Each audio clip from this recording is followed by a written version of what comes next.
ಚಿಲುಮೆ Ravikumar foundation ವತಿಯಿಂದ ಸಂಸ್ಥಾಪಕ ಅಧ್ಯಕ್ಷರಾದ ಚಿಲುಮೆ ರವಿಕುಮಾರ್ ಅವರು ನೇತೃತ್ವದಲ್ಲಿ 517ನೇ ನಾಡಪ್ರಭು ಕೆಂಪೇಗೌಡ ಜಯಂತ್ಯೋತ್ಸವ ಕಾರ್ಯಕ್ರಮವನ್ನು ಅವೆನ್ಯೂ ರಸ್ತೆ ದೊಡ್ಡಪೇಟೆ ವೃತ್ತದಲ್ಲಿ ಹಾಗೂ ಚಿಲುಮೆ ರವಿಕುಮಾರ್ ಫೌಂಡೇಶನ್ ಪದಾಧಿಕಾರಿಗಳು ಸಾರ್ವಜನಿಕರ ಉಪಸ್ಥಿತಿಯಲ್ಲಿ ನಾಡಪ್ರಭು ಕೆಂಪೇಗೌಡರ 517ನೇ ಜಯಂತ್ಯೋತ್ಸವವನ್ನು ಅತ್ಯಂತ ಅರ್ಥಪೂರ್ಣವಾಗಿ ಆಚರಿಸುತ್ತಾ ಪುಷ್ಪ ನಮನ ಮತ್ತು ನುಡಿ ನಮನ ಸಲ್ಲಿಸಿದರು.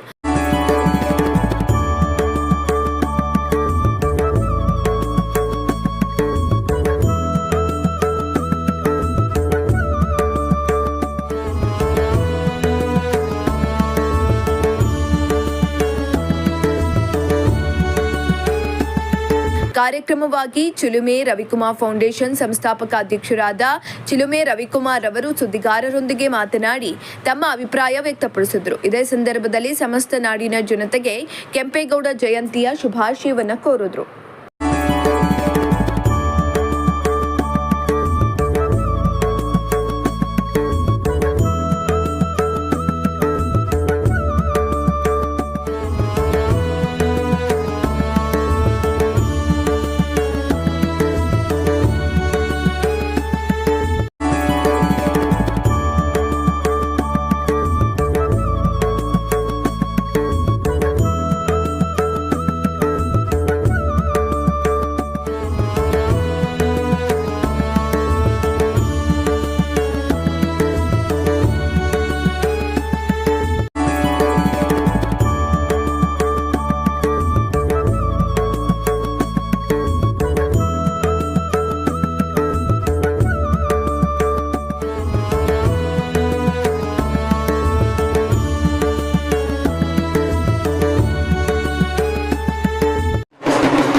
ಈ ಒಂದು ಕನ್ನಡದ ನೆಲದಲ್ಲಿ ಬೆಂಗಳೂರಿನಲ್ಲಿ ವಾಸ ಮಾಡುತ್ತಿರುವಂತಹ ಕುಲಕೋಟಿ ಕನ್ನಡಿಗರಿಗೆಲ್ಲರಿಗೂ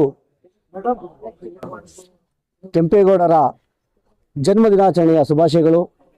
ನಾವೆಲ್ಲರೂ ಈ ಒಂದು ಬೆಂಗಳೂರಿನಲ್ಲಿ ಕೆಲವರು ಅನ್ನ, ಉದ್ಯೋಗ ಮತ್ತು ಹಲವಾರು ರೀತಿಯ ಕೆಲಸಗಳನ್ನು ಹುಡಿಕೊಂಡು ಜೀವನವನ್ನು ಮಾಡುವಂಥ ಒಂದು ಉದ್ದೇಶದಿಂದ ನಾವೆಲ್ಲರೂ ಬೆಂಗಳೂರಿಗೆ ಬಂದಿದ್ದೀವಿ. ಮತ್ತು ಹಲವಾರು ಇಲ್ಲೇ ನೂರಾರು ವರ್ಷಗಳ ಕಾಲದಿಂದ ಇಲ್ಲೇ ಹಲವಾರು ಜನ ಸಾರ್ವಜನಿಕರು ಇಲ್ಲೇ ವಾಸವಾಗಿದ್ದಾರೆ. ಎಲ್ಲರೂ ಇವತ್ತು ನಾವು ಕೆಂಪೇಗೌಡರವರನ್ನ ಸ್ಮರಿಸ್ಕೊಳ್ಳುವಂಥ ದಿನ. ನಾವೇನಾದರೂ ದೇವರೆಲ್ಲಾದರೂ ಇದ್ದಾನೆ ಮನುಷ್ಯ ರೂಪದಲ್ಲಿ ಅಂತ ಹೇಳಿದ್ರೆ ಅದು ಕೆಂಪೇಗೌಡರು ಅಂದರೆ ತಪ್ಪಾಗಲಾರದು. ಯಾಕಪ್ಪ ಅಂತ ಅಂದರೆ ಇವತ್ತು ಏನು ನಾವು ಮಾಡೋಂಥ ಕೆಲಸದಲ್ಲೇ ದೇವರನ್ನ ಕಾಣಬೇಕು ಅನ್ನೋದು ನಮ್ಮ ಒಂದು ಇವತ್ತು ನೆನೆಸ್ಕೊಳ್ಳುವಂಥ ಒಂದು ಕ್ಷಣ. ಇಂತಹ ಒಂದು ಸುಪ್ರಸಿದ್ಧವಾದಂಥ ಜಗತ್ತಿನಲ್ಲಿ ಶ್ರೇಷ್ಠವಾಗಿ ವೇಗವಾಗಿ ಬೆಳೀತಿರುವಂತಹ ಉದ್ಯಾನ ನಗರಿಯ ಹಲವಾರು ಪೇಟೆಗಳನ್ನು ನಿರ್ಮಾಣ ಮಾಡಿ ವ್ಯಾಪಾರ ವೈವಿಧ್ಯವನ್ನು ಏನು ಸಾರ್ವಜನಿಕರಿಗೆ ತಲುಪುವಂಥದ್ದು ಏನು ನಾವೆಲ್ಲ ಇವತ್ತು ಹಳ್ಳಿಗಳಲ್ಲಿ ಸಂತೆಗಳ ಥರ ಯಾವ ರೀತಿ ನೋಡ್ತೀವಿ, ಇದನ್ನು 500 ವರ್ಷಗಳ ಹಿಂದೆಯೇ ಈ ಒಂದು ಸ್ಥಳದಲ್ಲಿ ಕೆಂಪೇಗೌಡರವರ ದೂರದೃಷ್ಟಿಯಿಂದ ಇಂತಹ ಒಂದು ನಾಡನ್ನು ಗಂಧದ ನಾಡಿನಲ್ಲಿ ಚಂದದ ವ್ಯಾಪಾರವನ್ನು ಮಾಡುವಂಥ ಉದ್ದೇಶದಿಂದ ಈ ಒಂದು ಗಂಧದ ನಾಡಿನಲ್ಲಿ ಚಂದದ ವ್ಯಾಪಾರವನ್ನು ಮಾಡಿ ಸಮೃದ್ಧಿಯಾಗಿ ವ್ಯವಸಾಯ ಮಾಡಿರುವಂಥ ದವಸ ಧಾನ್ಯಗಳನ್ನು ವಿಶ್ವದಾದ್ಯಂತ ಎಲ್ಲ ನಗರಗಳಿಗೆ ವ್ಯಾಪಾರ ಮಾಡುವಂಥ ಒಂದು ಕೇಂದ್ರವನ್ನು ಮಾಡಿದಂಥ ಪುಣ್ಯಾತ್ಮನಿಗೆ ನಾವೆಲ್ಲರೂ ಧನ್ಯವಾದಗಳನ್ನು ಸಲ್ಲಿಸುತ್ತಾ ಇಂತಹ ಒಂದು ಕೆಂಪೇಗೌಡರನ್ನ ನಾವೆಲ್ಲರೂ ಪ್ರತಿ ಮನೆಗಳಲ್ಲಿ, ಪ್ರತಿ ಹಳ್ಳಿಗಳಲ್ಲಿ, ಗಲ್ಲಿಗಳಲ್ಲಿ, ಮನೆಗಳಲ್ಲಿ, ಕುಟುಂಬಗಳಲ್ಲಿ ಎಲ್ಲ ಸೇರಿಕೊಂಡು ಹಬ್ಬಗಳನ್ನು ಮಾಡೋಣ. ಕೆಂಪೇಗೌಡರು ಫೋಟೋ ಇಟ್ಟು ಪೂಜೆ ಮಾಡೋಣ. ಕೆಂಪೇಗೌಡರುಗಳಿಗೊಂದು ನಮನವನ್ನು ಸಲ್ಲಿಸೋಣ ಅಂತ ಹೇಳ್ತಾ ತಮ್ಮೆಲ್ಲರಿಗೂ ಮತ್ತೊಮ್ಮೆ ಕೆಂಪೇಗೌಡರ ಜನ್ಮದಿನದ ಶುಭಾಶಯಗಳು. ಧನ್ಯವಾದ. ಮೊದಲನೇದಾಗಿ ಎಲ್ಲರಿಗೂ ಕೆಂಪೇಗೌಡರ 517ನೇ ಜಯಂತಿಯ ಶುಭಾಶಯಗಳು. ಬಹಳ ಶ್ರದ್ಧಾ ಭಕ್ತಿಯಿಂದ ನಾವು ಇವತ್ತು ಕೆಂಪೇಗೌಡರನ್ನ ನೆನೆಯಬೇಕು. ಕೆಂಪೇಗೌಡರು ಈ ಭೂಮಿ ಮೇಲೆ ಹುಟ್ಟಿದ್ದು ನಮ್ಮಂಥ ಮಾನವರನ್ನು ಉದ್ಧಾರ ಮಾಡೋದಕ್ಕೆ, ನಮ್ಮನ್ನೆಲ್ಲ ಉದ್ಧಾರ ಮಾಡಲಿಕ್ಕಾಗಿ ಕೆಂಪೇಗೌಡರು ಈ ಭೂಮಿಯ ಮೇಲೆ ಜನಿಸಿದ್ರು. ಇಂಥ ಒಂದು ಸ್ವರ್ಗ ಸಮಾನವಾದಂಥ ಬೆಂಗಳೂರನ್ನು ಕಟ್ಟಿದ್ರು. ಬೆಂಗಳೂರಿನ ಗ್ರಾಮ ದೇವತೆ ಆದಂಥ ಅಣ್ಣಮ್ಮನನ್ನು ಸ್ಥಾಪನೆ ಮಾಡಿದ್ರು. ಅವಳ ಪಾದಕ್ಕೆ ಒಂದು ಕೆರೆಯನ್ನು ಕಟ್ಟಿದ್ರು. ಇವತ್ತು ನಾನೇನು ಹೇಳ್ತೀನಿ, ಯಾರ್ಯಾರು ಬೆಂಗಳೂರಿಗೆ ಬಂದು ನಿಮ್ಮ ಜೀವನ ಕಟ್ಕೊತೀರಿ, ಅವರು ಮಾಡಬೇಕಾರದು ಮೊದಲನೇ ಕೆಲಸ ಅಣ್ಣಮ್ಮನ ಹತ್ರ ಹೋಗಿ ಅಣ್ಣಮ್ಮನ ಪಾದಕ್ಕೆ ಬಿದ್ದು ಕೇಳ್ಕೋಬೇಕು, ಅವ್ವ ನಾನು ನಿನ್ನ ಮೂರಿಗೆ ಬಂದಿದ್ದೀನಿ, ನಿಮ್ಮ ಊರಲ್ಲಿ 4 ತುತ್ತು ಊಟ ಮಾಡಬೇಕು ಅಂತ ಇದ್ದೀನಿ, ನೀನು ನನಗೆ ಅನುಮತಿ ಕೊಡವ ಅಂತ ಕೇಳ್ಕೋಬೇಕು. ಎರಡನೇದಾಗಿ ಕೆಂಪೇಗೌಡರ ಮುಂದೆ ಬಂದು ನಿಂತ್ಕೊಂಡು, ಗೌಡ್ರೆ ನೀವು ಕಟ್ಟಿದಂಥ ಊರಲ್ಲಿ ಇವತ್ತಿದ್ದೀವಿ, ಈ ಊರಿಗೆ ನಾವು ಯಾವುದು ದ್ರೋಹ ಮಾಡೋದಿಲ್ಲ, ಈ ಊರನ್ನ ನೀವು ಹೆಂಗೆ ಕಟ್ಟಿದ್ರಿ ಹಂಗೆ ನಾವು ಉಳಿಸ್ಕೋತೀವಿ, ಈ ಊರಿನ ಕೆರೆ ಕಟ್ಟೆ ರಸ್ತೆ ಎಲ್ಲನೂ ನೀವು ಹೆಂಗೆ ಇಟ್ಕೊಂಡಿದ್ರಿ ಹಂಗೆ ಇಟ್ಕೊಂಡಿದ್ದೀವಿ ಅಂತ ನಾವು ಅವ್ರನ್ನ ಕೇಳ್ಕೊಂಡು ಅನುಮತಿನ ಆಮೇಲೆ ನಾವು ಬೆಂಗಳೂರಲ್ಲಿ ಜೀವನ ಮಾಡಬೇಕು. ಅಂಥ ಒಂದು ಸ್ವರ್ಗ ಸಮಾನವಾದಂಥ ಊರನ್ನ ಬೆಂಗಳೂರನ್ನ ಕೆಂಪೇಗೌಡರು ಕಟ್ಟಿದ್ರು. ಎಷ್ಟು ವಿಷನರಿಯಾಗಿ ಅವ್ರು ಕಟ್ಟಿದ್ರು, ಯಾಕೆಂದ್ರೆ ಅವ್ರಿಗೆ ಮುಂಚೆನೆ ಗೊತ್ತಿತ್ತು ಪ್ರಪಂಚದ ಎಲ್ಲೆಡೆಯಿಂದ ಜನ ಬರ್ತಾರೆ ಅಂತ. ಯಾಕೆಂತಂದ್ರೆ ಅವತ್ತು ಭಾರತದ 565 ಸಂಸ್ಥಾನದಲ್ಲಿ 565 ರೀತಿಯ ಒಂದು ವರಹಗಳಿತ್ತು, ಅಂದ್ರೆ ಕರೆನ್ಸಿ ಇತ್ತು. ಕೆಂಪೇಗೌಡರ ಕಾಲದಲ್ಲಿ ಇಡೀ ಭಾರತದಲ್ಲೇ 565 ಕರೆನ್ಸಿನೂ ಓಡಾಡ್ತಾ ಇದ್ದಂಥ ಚಲಾವಣೆಯಲ್ಲಿದ್ದಂಥ ಊರು ಅಂದರೆ ಅದು ಬೆಂಗಳೂರು.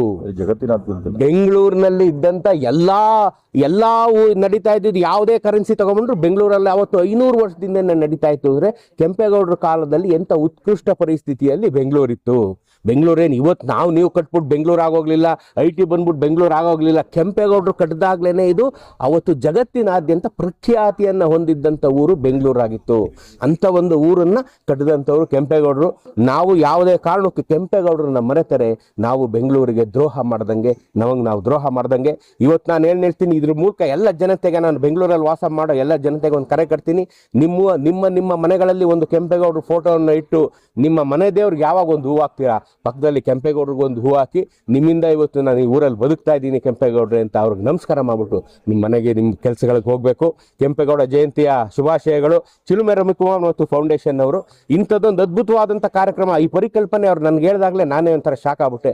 ಏನಪ್ಪ ಈ ಕಥೆನ ಇವರು ನೆಲದ ಮೇಲೆ ತರ್ತಾವ್ರಲ್ಲ, ಇವತ್ತು ಬೆಂಗಳೂರು ಕೆಟ್ಟದಂಥ ಕಥೆನ ನೆಲದ ಮೇಲೆ ತಂದಂಥ ಹಿಸ್ಟ್ರಿನ ಪುನರಾವರ್ತನೆ, ಇತಿಹಾಸನ ಪುನರಾವರ್ತನೆ ಮಾಡ್ತಿದ್ದಂಥ ಚಿಲುಮೆ ರವಿಕುಮಾರ್ ಅವರ ದೃಢ ಸಂಕಲ್ಪಕ್ಕೆ ಕೆಂಪೇಗೌಡರೇ ಆಶೀರ್ವಾದ ಮಾಡಿರೋದು. ತಾಯಿ ಅಣ್ಣಮ್ಮನ ಆಶೀರ್ವಾದ ಮಾಡಿ, ತಾಯಿ ಚಾಮುಂಡೇಶ್ವರಿನ ಆಶೀರ್ವಾದ ಮಾಡಿದ್ದಾರೆ. ಇಂಥದ್ದೊಂದು ಕಾರ್ಯಕ್ರಮನ ಬಹಳ ವಿನೂತನವಾಗಿ ನಡೆಸ್ಕೊಂಡು ಎಲ್ಲರಿಗೂ ಇದು ಗೊತ್ತಾಗಬೇಕು, ನಾವು ಪ್ರತಿಯೊಂದನ್ನು ಹೆಮ್ಮೆಯಿಂದ ನೆನಿಬೇಕು ಅನ್ನೋದಕ್ಕೆ ಬಹಳ ಸೊಗಸಾಗಿ ಒಂದು ಕಾರ್ಯಕ್ರಮ ಮಾಡ್ತಾ ಇದ್ದಾರೆ. ತಾಯಿ ಚಾಮುಂಡೇಶ್ವರಿ, ಚಿಲುಮೆ ರವಿಕುಮಾರ್ ಮತ್ತು ಫೌಂಡೇಶನ್ ಇವರೆಲ್ಲ ಸೋದರರಿಗೆ ಒಳ್ಳೇದು ಮಾಡಲಿ ಅಂತ ಕೇಳ್ಕೊತೀನಿ. ನಮಸ್ಕಾರ.